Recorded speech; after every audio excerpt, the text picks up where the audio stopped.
and welcome to our second annual patent pending Kinky and the Geek ConWayhomer. Wade Connor, Connor Terminator. It's been a long 4 days. Yes, it has.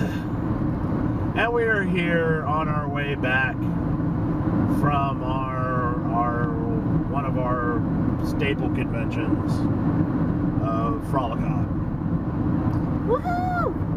Hence the haggard look when 4:30 comes in and you drag your ass into bed and then you decide, hey, 9:30 is a good time to wake up. Fight that feeling. The alarm was actually set for 10. Jesus. Okay. For those who may not know what Frolicon is a yearly event where we bring in kink and geek and merge them together into one giant 4-day orgy of stuff and fun. And then you sprinkle it with alcohol and set it aflame. Wait, no fire play. It literally is. It's a kinky educational convention mixed with a small relaxicon science fiction fantasy whatever convention.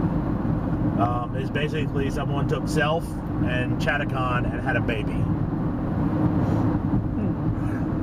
So A twisted baby. yes. So it starts Thursday. They actually started something new this year where they've actually started classes on Thursday to give people something to do besides drunken debauchery. They just had to postpone the drunken debauchery for a while. We went to a nice little Violent Wand class to start the day off. Well, she started her day off work, and I started my day off staring at people, which is what I do best. What I do, I'm the best at what I do, and what I do is stare at people.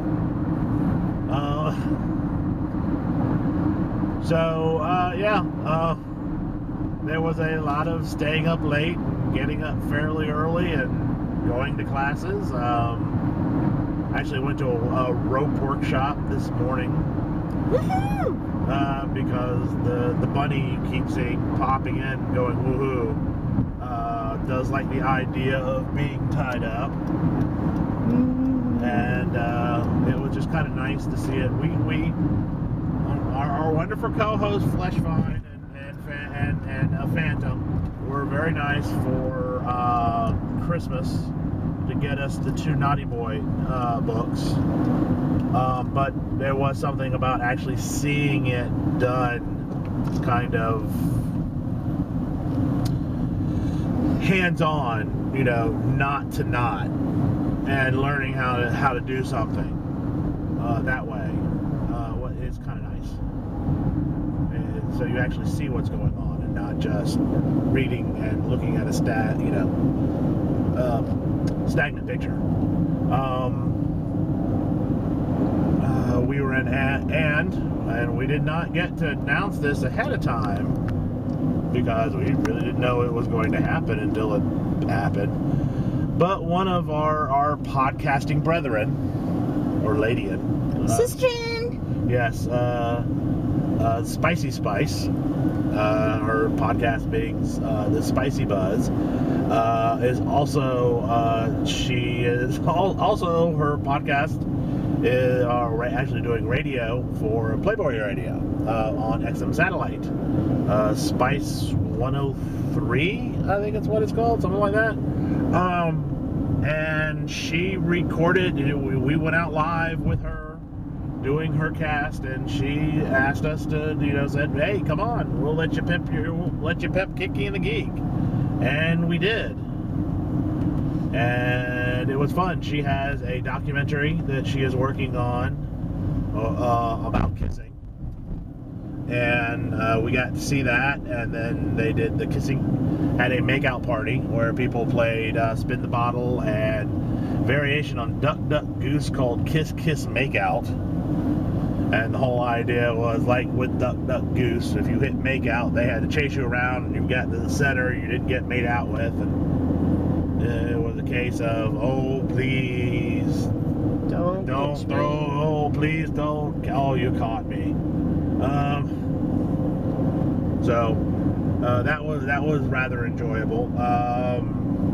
For those who keep up with it, the party battles were won by. It was rather interesting. They have 2 rounds of party battles. Basically, the groups will get themes together, get a room, and throw. And there's a reason why they do this, is because if you win the Saturday night party battles, which is the big one, you get to throw the party in the presidential suite of the hotel. The next year. And then they have the amateur battles, which is usually smaller groups, and I think they get a night in a suite, maybe. I'm not sure what the prize is on that one, but the amateur one was won by the group that was trying their damnedest to win it all, and that was Swingers Atlanta. Yeah. It was a swing group, and they had a very nice couple of days of parties. They had a Sibian going. They had allowing women to try out the Sibian, and they had a Hitachi with several attachments, and we got to get used on a very sexy belly dancer. And the funny thing is the group that was doing is Eros Swing Club. Yeah. Their DJ, who also runs a con group called Convoluted, ended up winning the Saturday night party, which was a frat party. This year was rather interesting because it didn't seem busy, but we were told it was the same amount of people they had last year by give or take 5%. It was like 20 badges out of 1,500 people that tend to go to this convention. But they did some working, and it did not seem like it was nearly as many people in the hotel, which was nice. We were having problems last year with a line for the elevator almost once everything started going, the nighttime stuff was going. There were huge lines waiting to get into the elevators, and we did not have that this year. It was rather nice.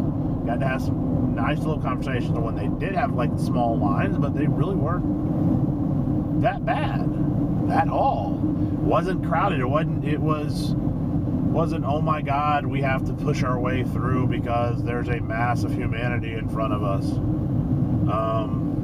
But yeah, I think overall it was a great convention this year.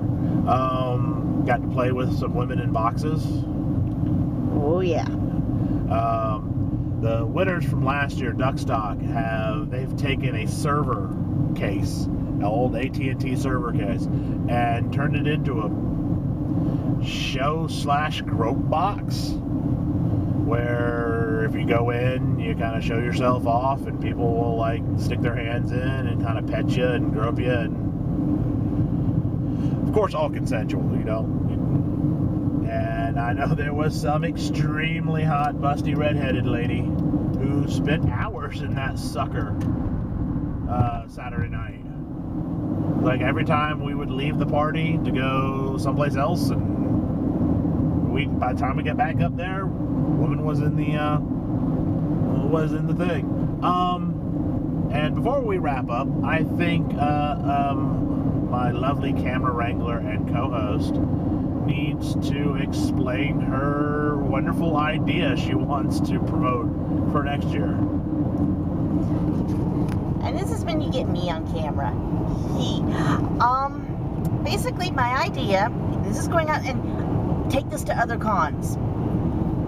Women need to start carrying small hand fans again. If you have ever been in a room party and it is so swelteringly hot, there's a solution.